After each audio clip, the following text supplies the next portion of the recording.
Bonjour et bienvenue pour cette édition du rapport du lundi 9 février de Bordier. La semaine a été riche en statistiques et en indicateurs. Celui qui retient notre attention concerne le marché du travail américain. Vous voyez ici que le nombre de postes de travail ouverts est tombé à 6,5 millions. C'est le niveau le plus bas depuis septembre 2020. Ça tend à confirmer la faiblesse du marché de l'emploi pour lequel nous aurons le rapport mensuel de janvier, qui a été retardé par le shutdown de début d'année, ce mercredi.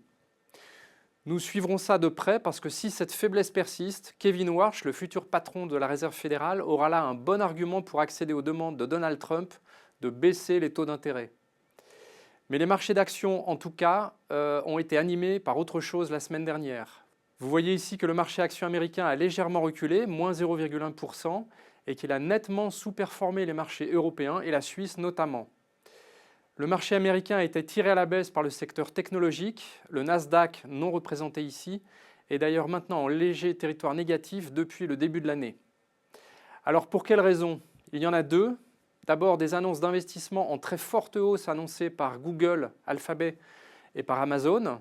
Ça a été correctement accueilli du côté de Google, mais ça l'a été beaucoup moins du côté d'Amazon, avec 200 milliards de dollars d'investissement à lui seul. Le géant de la distribution ne générera plus de cash flow après investissement. Et ça commence à tendre les investisseurs.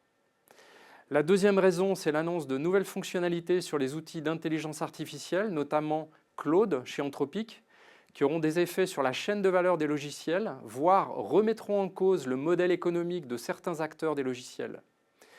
Ce secteur, déjà en perte de vitesse ces derniers temps, a été violemment vendu et affiche une baisse de l'ordre de 15% sur la semaine.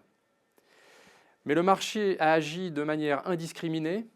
Si personne ne peut nier le risque de perte de valeur de certains acteurs du secteur, tous les éditeurs de logiciels et les plateformes correspondantes ne sont pas exposés de la même manière.